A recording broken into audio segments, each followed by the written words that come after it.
여러분 요즘 무슨 일로 분주하십니까? 무슨 일로 온통 신경을 쓰고 또 마음에 집중을 하시며 살고 계십니까? 혹시 마스크 사기 위해서 사세요? 물론 그런 것은 아니죠. 또 어떻게 해서든지 코로나에 안 걸리고 사는 것이 매일의 삶의 방향과 목적으로 그렇게 느껴지며 살고 있는 것은 아닐까요? 물론 그렇지 않다고 생각하겠지만은 우리는 많은 시간 동안 많은 대화의 시간 또 많은 마음을 품고 있는 그 시간에 마스크, 코로나 여기에 너무 빼앗기고 사는 것은 아닌가 그런 생각을 가져봅니다.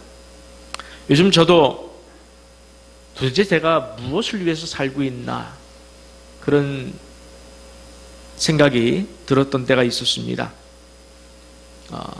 제가 마스크를 살 수 있는 요일은 목요일이다.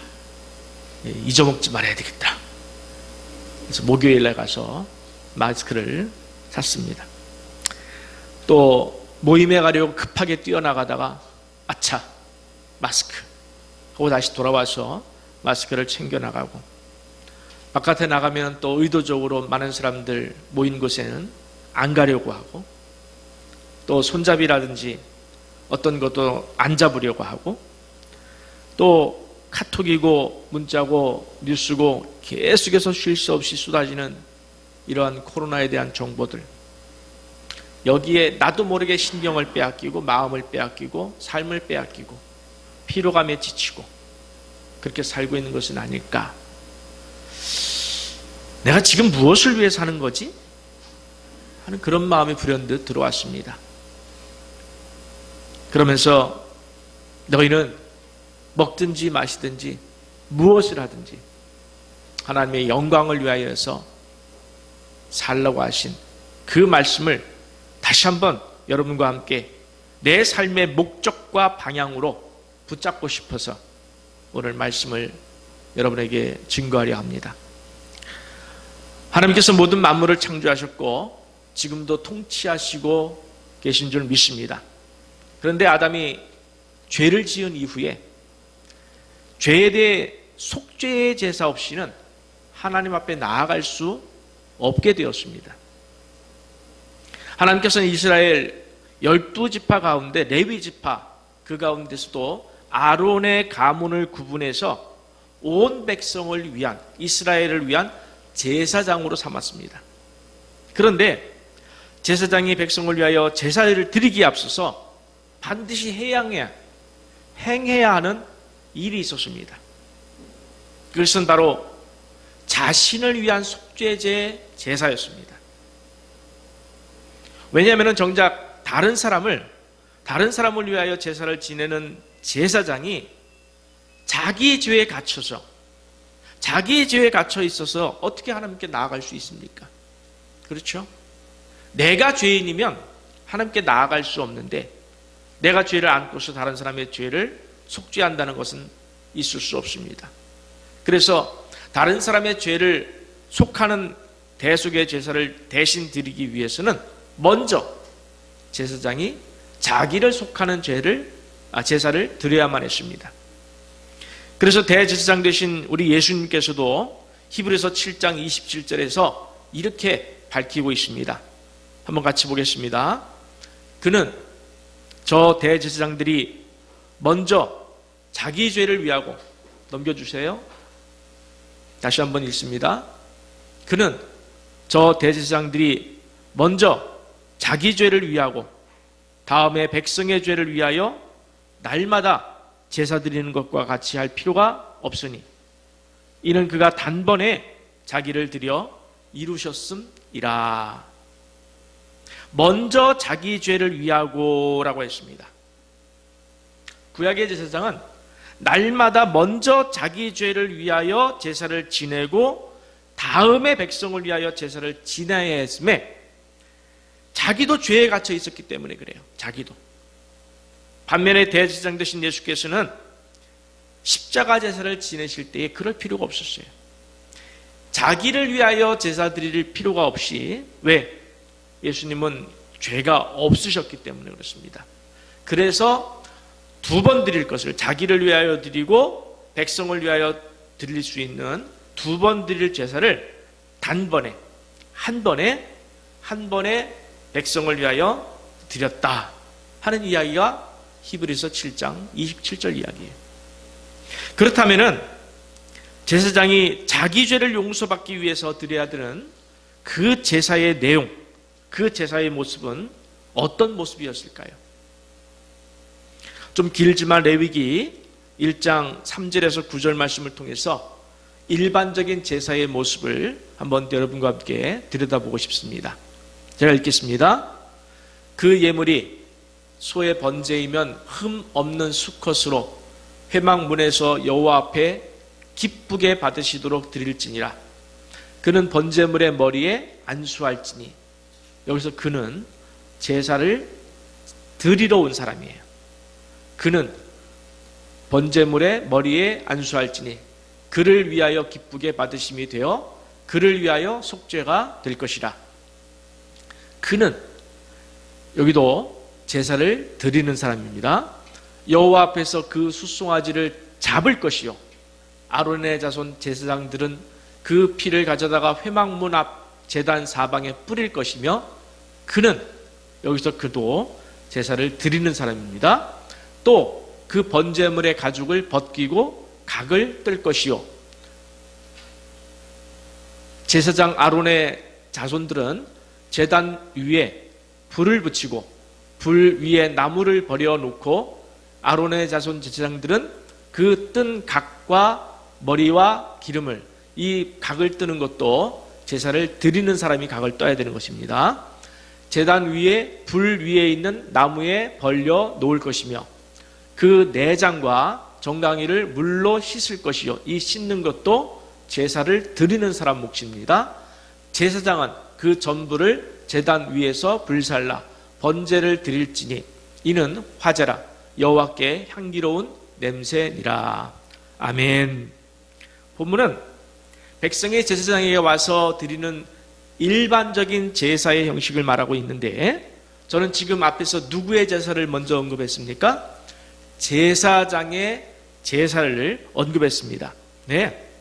백성을 위해 제사를 드리는 제사장이 자기를 위해서 드리는 제사도 이와 같아야 했습니다. 그러니 형식은 똑같고 단지 백성이 와서 해야 되는 일을 제사장도 해야 됐다. 제사장도 해야 됩니다.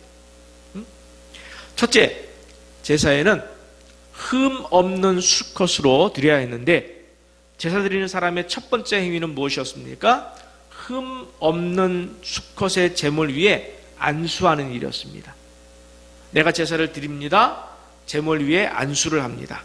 이 행위는 전가 혹은 교체, 교환이라는 의미가 이 안에 깔려 있습니다. 지금 제물이 되는 짐승의 상태는 어떤 상태죠? 흠 없는 상태죠. 짐승은 흠 없는 상태이고, 제사를 드리는 사람의 상태는 어떤 거죠? 죄 있는 상태예요. 죄인이에요. 이때 제사에 앞서서 안수를 하게 되면 이 둘이 전가되고 교체됩니다.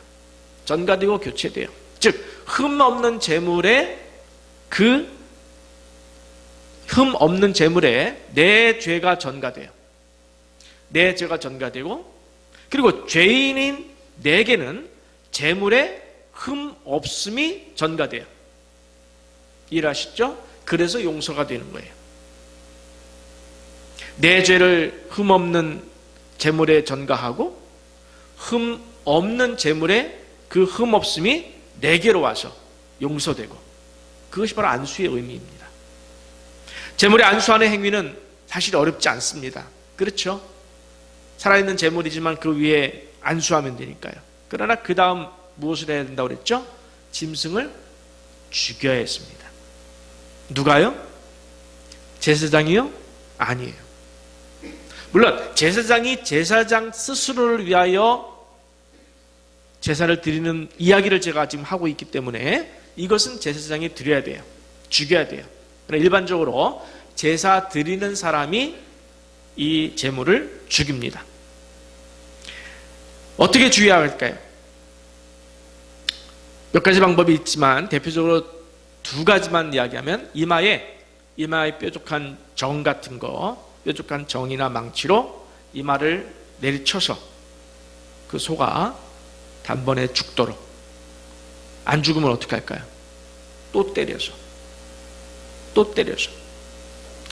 그리고 칼로 여기 목에 있는 동맥을 한 번에 끊어서, 안 끊어지면 두 번, 세 번, 죽을 때까지. 여러분 한번 상상해 보세요. 피가 낭자할 것입니다. 한 번에 안 되면 두 번 해야 되고, 두 번에 안 되면 세 번 해야 되고, 그렇게 할 용기도 많지 않겠지만은, 그러나 해도 또 여러 번 해야 되는 상황이 벌어질 수도 있습니다. 누가 한다고요? 제사를 드리는 사람이 해야 돼요. 어렵게 제물이 죽였습니다. 이번에는 어떤 일을 해야 된다고요? 가죽을 벗기는 일을 해야 됩니다. 그것도 제사를 드리는 사람이에요. 제가 중학교 때인가 어머니께서 저에게 닭을 잡으라고, 닭을 잡으라는 이 잡으라는 손으로 잡으라는 게 아니고 닭을 죽이라는 뜻이죠. 그래서 제가 닭을 쫓아가서 잡아서 목을 비틀어서 발로 밟아서, 제가 그렇게 잔인한 사람이에요.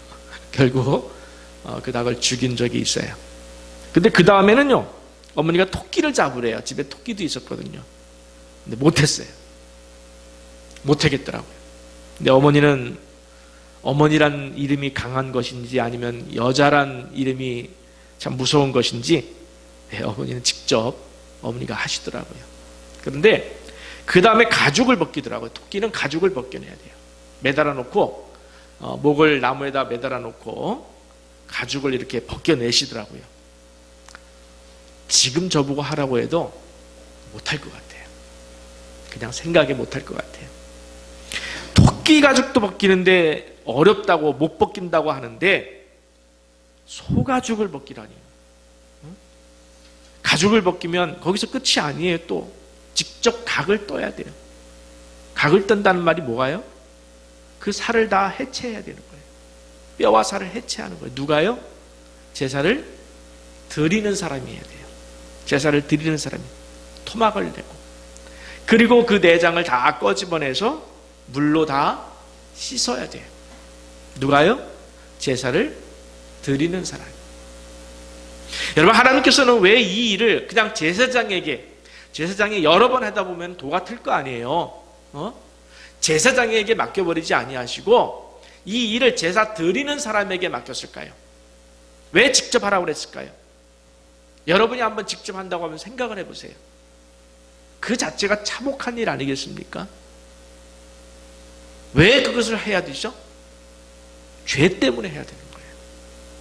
죄의 참혹함을 너희가 경험하라는 거예요. 보라는 겁니다. 죄의 값이 무엇입니까? 죽음이잖아요. 그 죽음을 간접적으로 경험하라는 말씀이에요. 왜 그러셨을까요? 죄의 참담함을 보고 뭐하라고? 회개하라고. 그리고 다시는 죄를 범하지 말라고 하나님께서 그렇게 제도를 만들어 주신 거예요. 그렇지 않겠습니까? 내가 죄를 지었는데 가서 이 참담한 참혹한 일을 해야 한다면은 아무래도 죄에 대해서 경각심을 갖고 죄에 대한 두려움을 갖고 그렇게 하나님 앞에 서지 않겠습니까? 여러분, 사실은 누구의 목이 끊어져야 하고 누구의 가죽이 벗겨져야 하고 누구의 살이 찢어져야 하는 것이었죠? 제물입니까? 아니에요. 내 목이 끊어져야 하고 내 살이 발라져야 하고 내 내장이 다 씻김을 받아야 되는 것인데 하나님께서는 제물을 갖다가 대신해서 받으시겠다, 그렇게 말씀하시는 거예요. 그러니 제사장도 마찬가지였습니다. 오늘 말씀의 주제는 제사장입니다. 제사장도 마찬가지죠. 회개하라고, 다시는 죄를 범하지 말라고. 그리고 특별히 제사장은 항상 백성들의 죄를 대속할 제사를 드릴 수 있도록 준비하고 있어야 돼요. 준비. 그렇죠? 어떤 백성이 와서 제사를 드려달라고 할지 모르니 날마다 자신을 위한 속죄제를 드려야 했습니다. 날마다 준비하고 있어야만 했습니다. 날마다 이와 같은 과정을 겪어야만 했습니다. 날마다 회개해야 했습니다.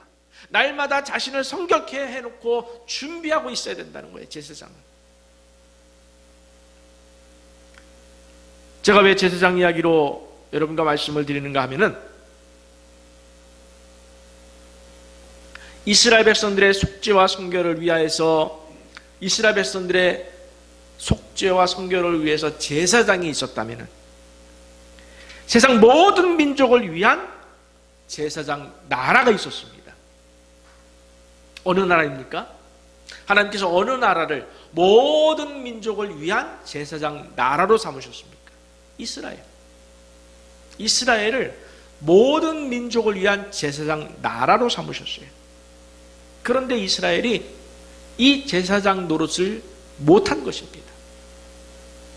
이스라엘을 이해할 때는 지리적으로 먼저 이해할 필요가 있는데, 다행히도 우리나라와 비슷해서 이해가 좀 쉽습니다.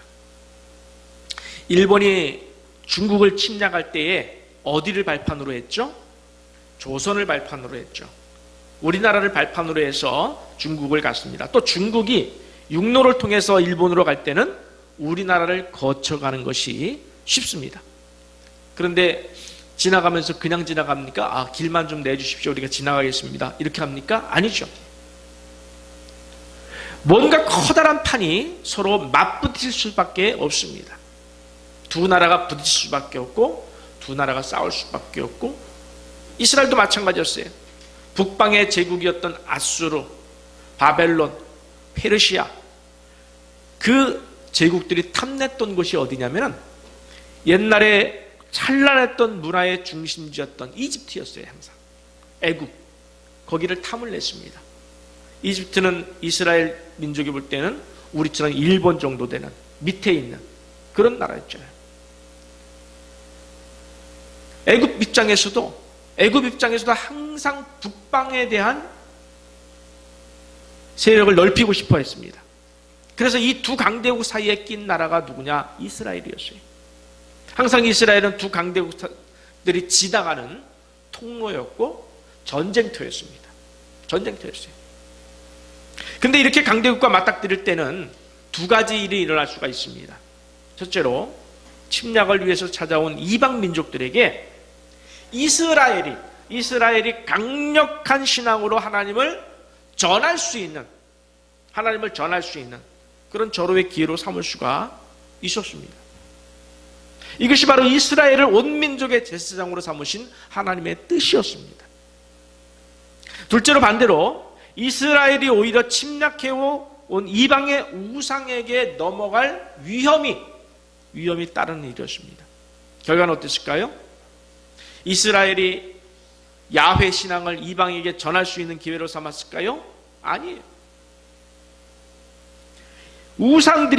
이방의 우상들이 이스라엘 땅에 정착하게 되는, 그래서 이스라엘 백성들이 야훼 신앙, 여호와 신앙을 버리고 오히려 이방 신을 따라가는 그러한 참혹한 일로 결과가 맺어졌습니다. 제사장 나라 노릇을 못한 것입니다. 하나님은 분명 오늘 우리 그리스도인에게도 제사장의 사명을 맡겨주셨습니다.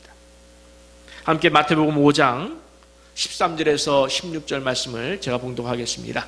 너희는 세상의 소금이니 소금이 만일 그 맛을 잃으면 무엇으로 짜게 하리요?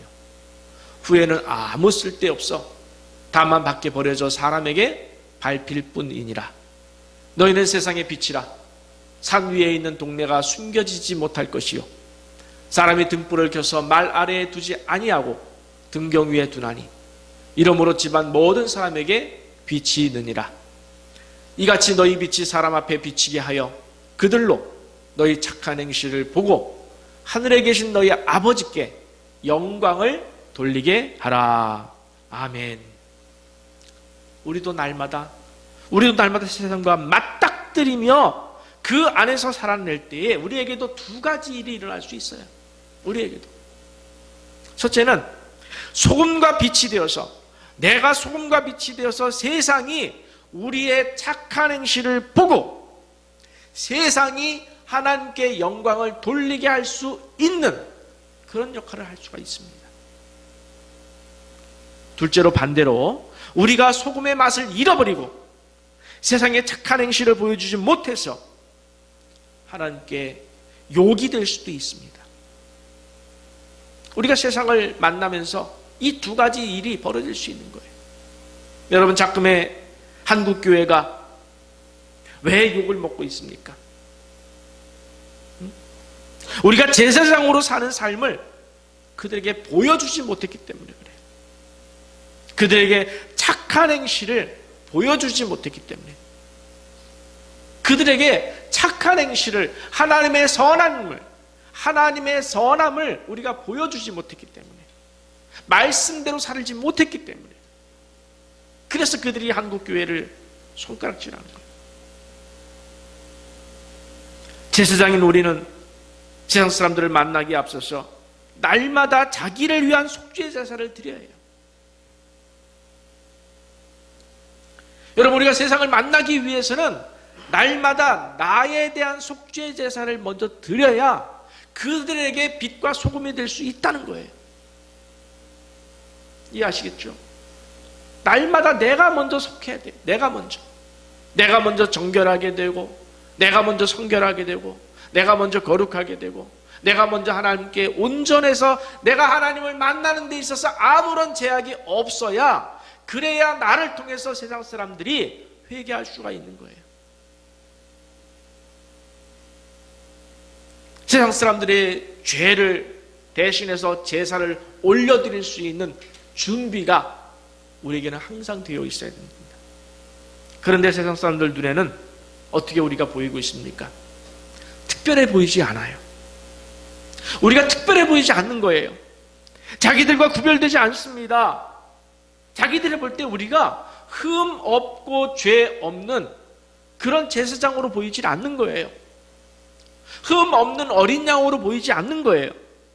그래서 세상은 교회와 성도들을 의심하고 욕하고 비난하기 시작합니다. 그 기준은 단순해요. 너희는 왜 말씀대로 살아내지 않느냐는 거예요. 너희는 왜 말씀대로 살아내지 않느냐? 너희가 입으로 선포한 그 말씀대로 왜 살지 않느냐? 이거예요. 너희는 왜 착하게 살지 않느냐? 너희 같으면 우리를 위한 제사장으로서 필요 없다. 그들은 그런 마음이에요. 그것을 정확히 알고 얘기는 안 할지라도 마음속의 분위기는 그거예요. 너희를 필요로 하지 않는다는 거예요. 우리를 필요로 하지 않는 거예요. 우리를. 여러분, 지금 사회적으로 교회가 소금의 맛을 내지 못하고 전도가 점점 어려워지는 차에 이번 코로나19 문제로 발생해서 이제는 아예 예배의 존립 자체가 위협받고 있는 시대가 되어버리고 말습니다. 이때 우리는 무엇을 해야 할까요? 정말 이 시대에 우리는 무엇을 해야 할까요? 날마다 마스크, 코로나, 어디가 전염됐대, 누가 나왔대, 여기에 그냥 매달려서 온 정신을 팔려서 그렇게 시간을 또 하루를 이렇게 해야 할까요? 아니면 본래 다시 하나님께서 세우신 우리 사회의 제사장적 사명을 감당해야 할까요? 어떻게 하나님께 앞에서 살아갈 수 있을까요? 어쩌면 우리는 이 해를 넘기지 못할 사람도 있을 수 있습니다. 어쩌면 올해 안에 하나님 앞에 갈 수 있는 사람도 있어요. 그 하나님께서 우리에게 묻습니다. 너는 뭐 하다 왔느냐? 너는 최근에 뭐 하다 왔느냐? 온통 마스크, 코로나에 정신 팔려서 하루하루 살다 보니까 어떻게 왔네요. 그러겠습니까? 아니면 그럴지라도 하나님, 제사장적 사명을 내가 감당하고자 다시 정신을 차리고 주님의 거룩하심을 따라서, 온전하심을 따라서 살고자 몸부림쳤습니다 라고 할 수 있을까요? 응? 그러기 위해서 가장 먼저 해야 할 일은 내 죄를 속하기 위한 제사 회개를 해야 된다. 정말 회개할 때입니다. 지금이 회개할 때예요. 짐승을 죽이고 가죽을 벗기고 각을 뜨고 내장을 물로 씻어내듯이 철저하게 자신의 죄를 회개할 때입니다. 회개할 때. 우리가 회개하지 않고서는 절대로 세상이 우리를 흠없는 어린 양으로 보지를 않습니다. 여러분 가운데 이런 분이 계실지 몰라요. 목사님, 무슨 죄를 회개하라는 거예요? 저는 회개할 죄가 없는 것 같아요. 저는 그런 분을 향해서 묻습니다. 하루에 1시간 기도해 보라고. 하루에 1시간 엎드려 보라고. 정말로 회개할 죄가 없다고 느껴지는지. 그리고 말씀을 읽으라고. 하루에 1시간 말씀을 읽으라고. 그래도 회개할 죄가 없다고 느껴지는지. 그것은 여러분과 하나님과의 문제예요. 제가 여러분에게 누구는 무슨 죄가 있고 몰라요. 그러나 말씀과 기도를 떠나서는 내 죄를 발견할 수가 없어요. 말씀과 기도에 가까이 가면 갈수록 내가 정말 회개해야 되구나. 내가 정말 회개해야 되는구나. 내가 탐욕으로 살은 죄, 거짓으로 살은 죄, 누구에게 그리스도인으로 살아내지 못한 죄 다 떠올라야 돼요. 떠오를 것입니다.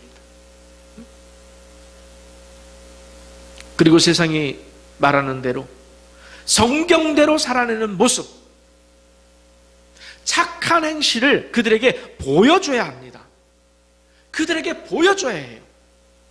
그래서 이 시대에 우리가 가장 먼저 실천해야 될 말씀이 무엇일까를 묵상하다가 하나님께서 제게 주신 말씀이 있습니다.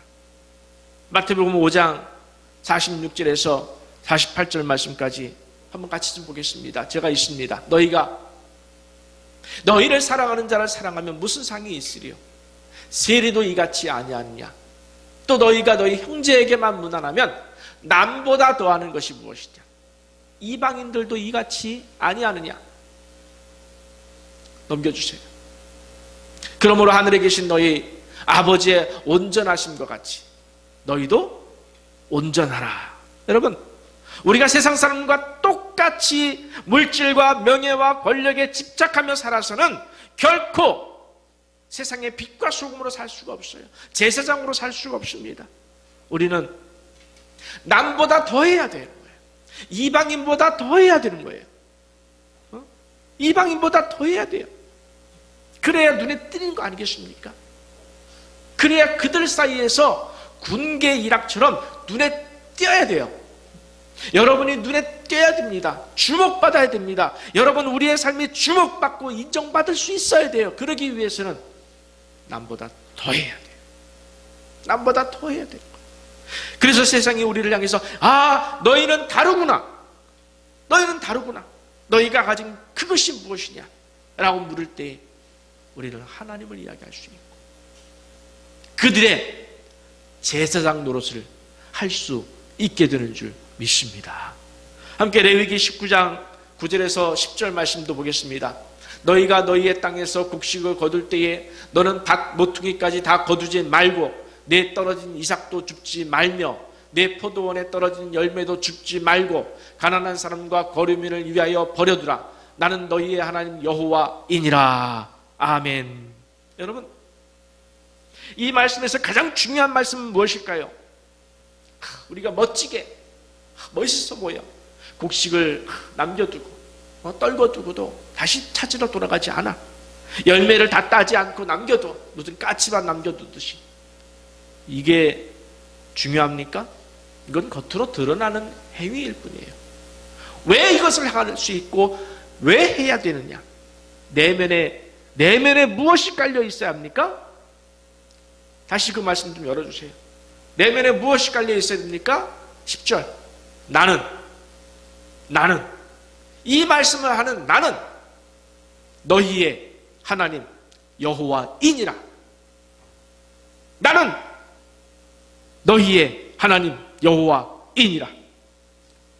레위기에 자그마치 20번이 넘게 나와요. 20번이 넘게 나는 너희의 하나님 여호와니라. 무슨 말씀입니까? 너희에게는 내가 있지 않느냐. 창조주이고 만물의 주권자인 내가 있지 않느냐. 나만 믿고 내가 하라는 대로 하라. 곡식을 다 거두지 않았다고 해서, 곡식을 남겨뒀다고 해서 절대로 너를 굶게 하지 않겠노라.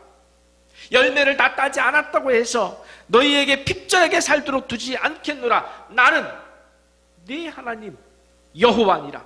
두려워 말라. 계산하지 말라는 거예요. 인색하게 살지 말라는 거예요. 너에게는 내가 있지 않느냐. 그러니 남보다 더하라.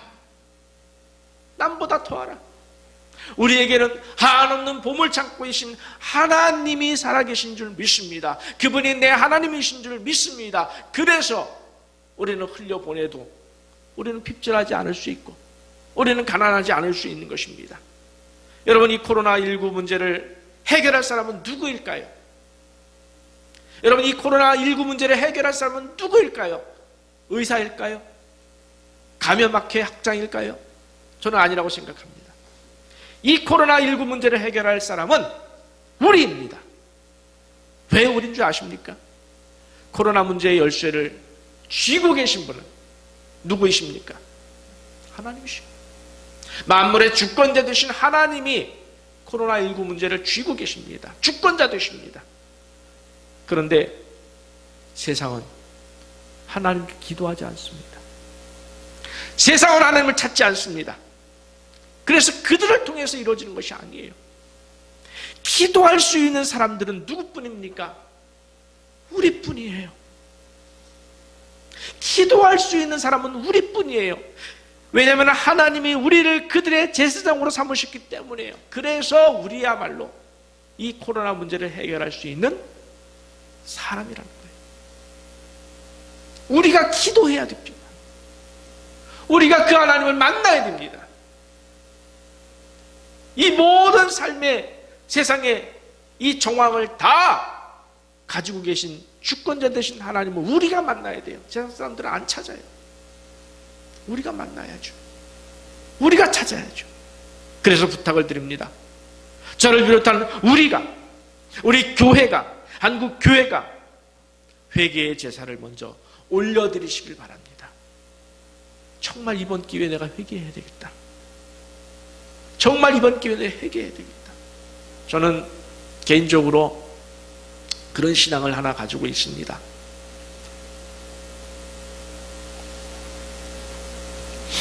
제게 어려운 일이 생기거나 또는 가족들에게 어려운 일이 생기거나 또는 교우들에게, 저와 관련된 사람들에게 어려운 일이 생겼을 때마다 제가 하나님께 묻습니다. 하나님, 혹 저의 죄로 말미암은 것은 아닐까요? 하나님, 저의 죄 때문에 가족이, 또 교우가, 제가 아는 지인이 징벌을 받는 것은 아닐까요? 저보고 깨달으라고. 꼭 그렇습니다. 기도하면서 하나님께 회개합니다. 더 회개합니다.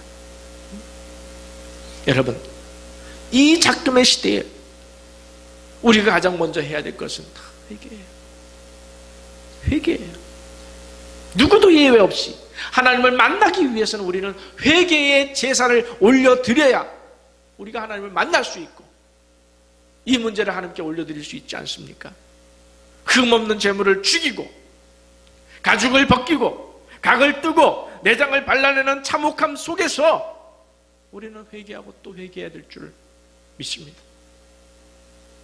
세상과 구분되지 못하고 함께 물질과 명예와 쾌락을 쫓아서 우르르 몰려다녔던 그 모든 것들을 회개합시다. 회개합시다. 하나님이 원치 않았던 모든 것을 회개합시다.